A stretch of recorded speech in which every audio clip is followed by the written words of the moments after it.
Chapter 3, ASHES of the Dawn. 2 weeks after the sky burned, the world still smelled of smoke. The once glimmering skyline of New Avon was a graveyard of steel and light, half sunken in the canals that now glowed with chemical flame.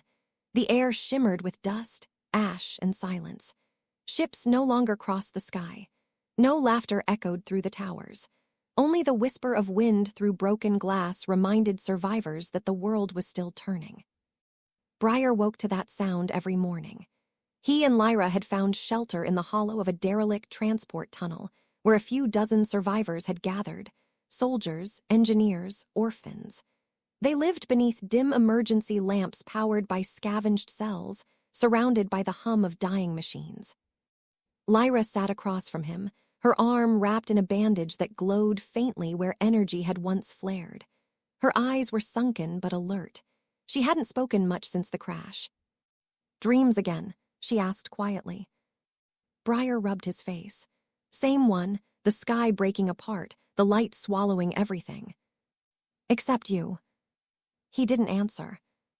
Every night he saw flashes, violet lightning, shadows of iron soldiers, and that last moment before he jumped from the shuttle. Sometimes he thought he still felt the water closing over him. Sometimes he thought he could still hear the screaming. A sound broke through the tunnel's quiet boots. Someone was approaching from the main passage. The survivors tensed automatically. A figure appeared in the glow of a flickering light. A man, limping, his coat tattered and half-burnt, but unmistakable. Dr. Karen Solis. Briar stood instantly. "You're alive." "Barely." Solis's voice was hoarse. He carried a small case under one arm, its surface marked with the emblem of the United Earth Directorate. "I've been searching for survivors. The city's gone. Half the planet's gone." He looked at them both. "But we still have work to do." Lyra rose. "You saw the ships. How can we fight that?"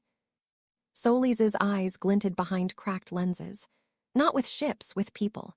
He opened the case. Inside were vials of shimmering liquid, glowing faintly blue, like bottled lightning.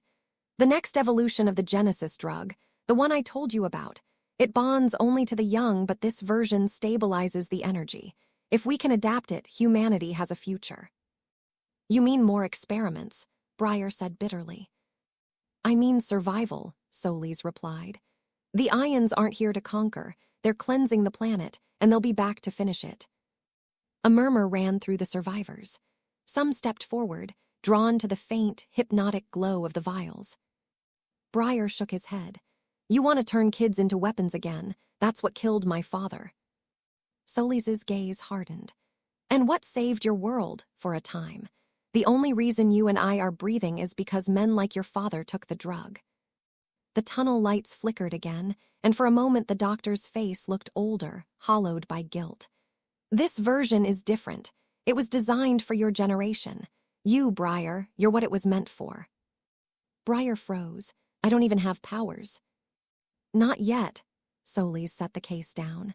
"Exposure to ion energy during the fall could have changed you. The readings I took from your pulse, your cells are reacting differently." Lyra frowned. "He nearly died. How is that a sign?" "Because he didn't," Solis said softly. "Anyone else exposed to that much raw energy would have been vaporized." The survivors exchanged uneasy glances.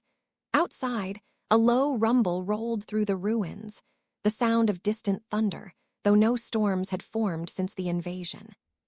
Solis closed the case. "There's a new base forming beyond the old defense perimeter, near the Arctic sectors. The Directorate remnants call it Haven 9. They're rebuilding a command there and recruiting every surviving adolescent for something called the Second Genesis program." Briar's voice was quiet. "Conscripting us." "Preparing you," Solis corrected. "It's the only way we stand a chance." Lyra crossed her arms. "And what happens if the drug kills us again?" Solis met her gaze. "Then humanity dies with you, but if it works," he looked at Briar, "it could mean the rebirth of our species." For a moment, no one spoke. The faint hum of the lights filled the silence, blending with the distant, low growl of collapsing structures. Finally, Briar said, "If this is what's left of humanity, then we're already dying." Solis's eyes softened. Then live long enough to change that. The journey north took 6 days. Briar and Lyra joined a convoy of battered transports winding through what remained of the continent. The once lush forests were gray wastelands now, the ground scarred by orbital bombardments. Burned cities passed in silence, monuments reduced to glass. Along the roads, they saw what the ions had left behind. Carved craters glowing faintly with purple residue, machines melted into the earth, and bodies that dissolved to dust when touched.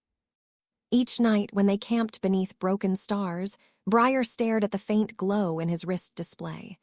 The pulse had begun to flicker, weak but alive. It wasn't supposed to. He said nothing to Solis, but he could feel it. A hum beneath his skin, like static waiting to spark. Lyra noticed the change before he did. "Your pulse," she whispered one night as the wind howled across the ruins. "It's moving." He looked down. The darkness under his skin pulsed faintly blue. "Probably a glitch." "Or it's starting," she said quietly. He didn't know which frightened him more. Haven 9 rose from the snow like a wound in the ice, an unfinished fortress of metal and light domes, surrounded by walls of scrap and salvaged plating. Hundreds of refugees moved through the camp under drone watch, most of them children or teens wearing directorate insignia that no longer meant much. At the entrance, soldiers scanned every newcomer. Solis handed over his credentials, muttering something to the officer in charge. The man nodded grimly. "Medical Sector C," he said. "You're just in time. Trials begin at sunrise." Briar's chest tightened. Trials. Lyra looked equally uneasy. Inside, the camp buzzed with weary purpose.